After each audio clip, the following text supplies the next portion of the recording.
ایک سوال جو ہے نا مجھ سے بہت زیادہ ہوتا ہے، وہ ابھی تک میں نے اس کو نا اس طریقے سے ان اٹینڈڈ چھوڑا ہوا تھا، کبھی کبھار میں اس پہ بولا ہوں، لیکن میں نے کہا کہ آج میں حصول برکت کے لیے جو پہلا سوال ہے نا وہ اس کو میں ایڈریس کروں، پھر آپ کی پرچیوں کا سلسلہ شروع کروں۔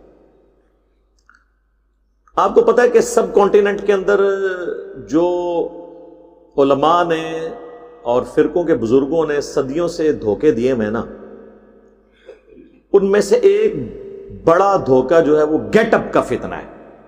گیٹ اپ کا فتنہ کہ بندہ نظر کس قسم کا آ رہا ہے، یعنی کپڑے خوبصورت پہنے ہوئے ہوں، چہرہ نورانی ہو، پگڑی ہو، کرتا پہنا ہوا ہو، شلوار ٹخنوں سے اوپر ہو، تسبیح بھی استعمال کرتا ہو، اور دین بے شک وہ شیطان والا بتائے تو وہ 24 کیرٹ سونا ہے عوام الناس کی نظر میں۔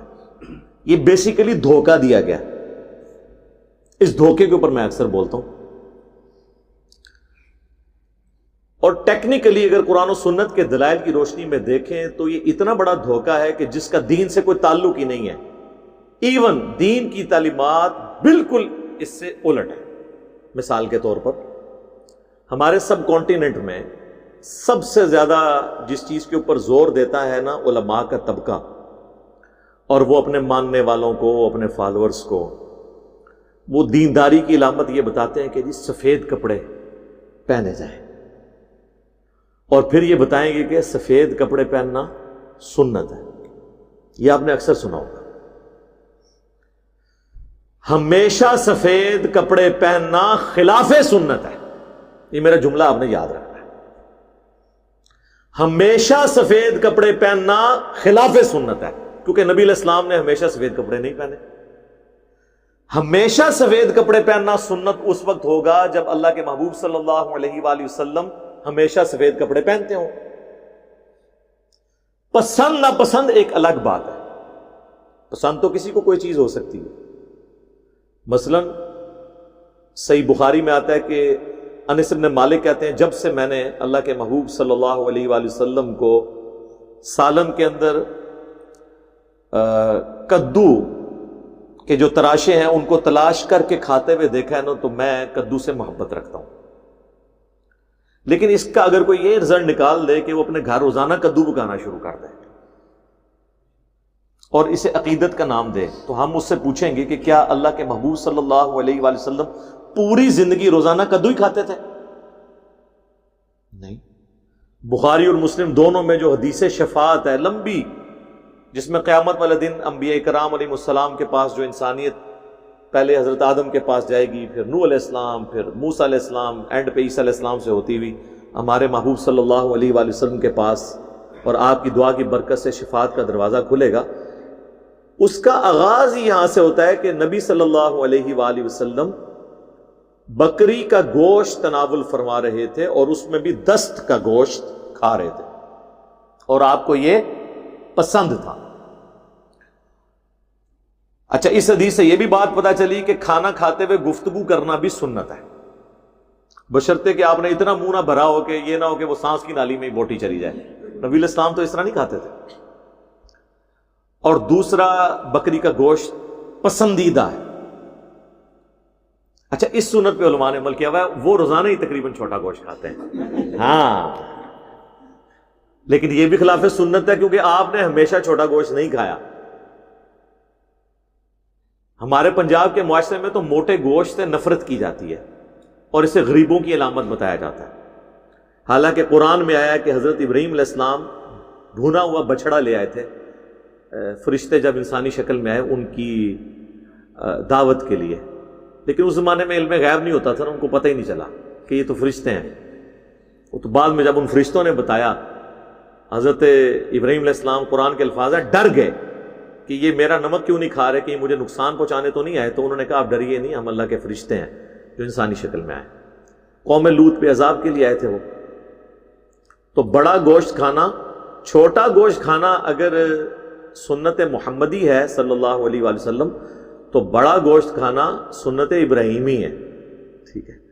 تو یہ آپ دیکھیں کہ مسلمان ان چیزوں پہ بحث کر رہے ہیں بیٹھ کے یعنی اب میں بھی پریکٹیکلی بیٹھ کے ان باتوں پہ بحث کر رہا ہوں کہ چھوٹا گوشت کھانا ہے یا موٹا گوشت کھانا ہے، لیکن کیا کریں، یہ دنیا کا المیہ ہے۔ کاش دنیا میں جنگیں صفین، نہروان اور جمل نہ ہوئی ہوتی تو میں بھی ڈسکس نہ کر رہا ہوتا، نہ جنگیں میں نے کروائی، اور نہ یہ تھا کہ میری پیدائش سے پہلے یہ جنگیں نہیں ہوئی ہوئی تھی۔ پریکٹیکلی مسلمان اس کی وجہ سے تقسیم ہے۔ کاش کربلا نہ ہوئی ہوتی تو مجھے بھی نہ ڈسکس کرنی پڑتی۔ تو مسئلے تو پریکٹیکل ہے نا، خواہش کسی شخص کی ہونا اور چیز ہے، پریکٹیکلی معاملات کا ہونا اور چیز ہے۔ تو جو دائی ہے اس کا کام ہے جو پریکٹیکل ایشوز ہیں نا ان کو ایڈریس کرے، جو واقعی مسلمانوں کے ایشوز ہیں۔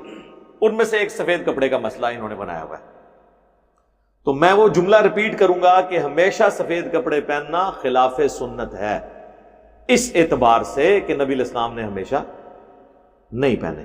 یہ خلاف سنت میں اس کیٹیگری میں نہیں لے رہا جو فقہ کی ٹرم ہے، وہ علماء ہو سکتا ہے پکڑ لیں اس بات کو کہ جی وہ آپ خلاف سنت کہہ دیا۔ اس معاملے میں کہہ رہا ہوں کہ جو آپ جس طریقے سے آپ نے لوگوں کو بتایا اس اعتبار سے تو خلاف سنت ہے، کیونکہ نبی علیہ السلام نے مختلف رنگوں کے کپڑے پہنے ہیں، اور ان میں سے کئی ایسے رنگ ہیں جن کو آپ جہنمیوں کا لباس کہتے ہیں، وہ نبی علیہ السلام نے پہنے ہوئے۔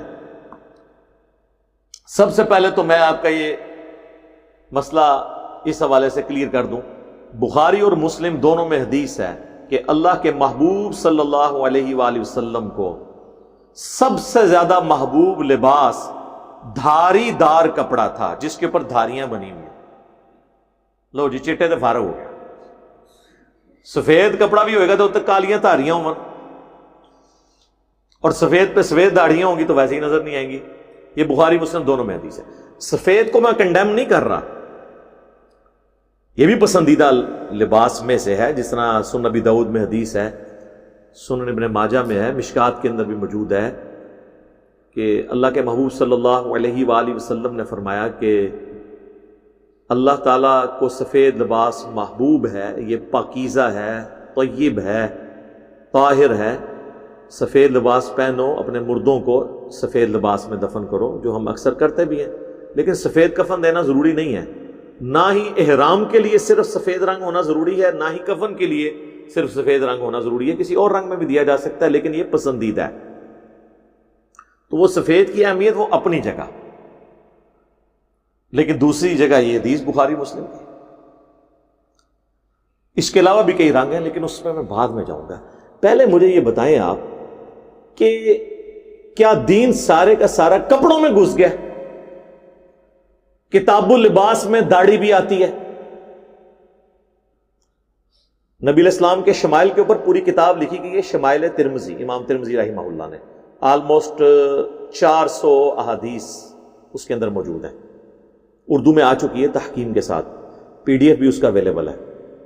پورا نبی علیہ السلام کا گیٹ اپ، کہ آپ کے کپڑے کس رنگ کے ہوتے تھے، آپ کے بال مبارک، آپ کی جوتیاں مبارک، آپ کا جسم مبارک، آپ کی آنکھیں، آپ کی پلکیں، ایک ایک چیز پورے جسم مبارک کی، اس پہ وہ حدیثیں انہوں نے جمع کی ہیں۔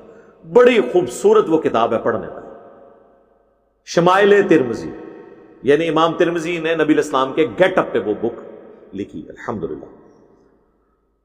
تو کتاب اللباس کے اندر یہ ساری چیزیں آتی ہیں، اور پیٹ بھی آتا ہے،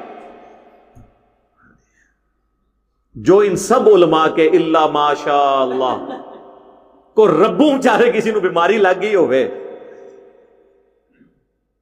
تو اس کا پیٹ کم ہوگا، ورنہ یقین کریں یہ صوفوں پہ بیٹھے ہوتے ہیں نا تو آدھا گوشت اس طرف لٹک رہا ہوتا ہے، آدھا اس طرف، بڑی مشکل سے بڑے سائز کے صوفے میں یہ پورے آتے ہیں، اور سفید کپڑوں میں ان کا منافقانہ اور کافروں والا پیٹ چھپ جاتا ہے۔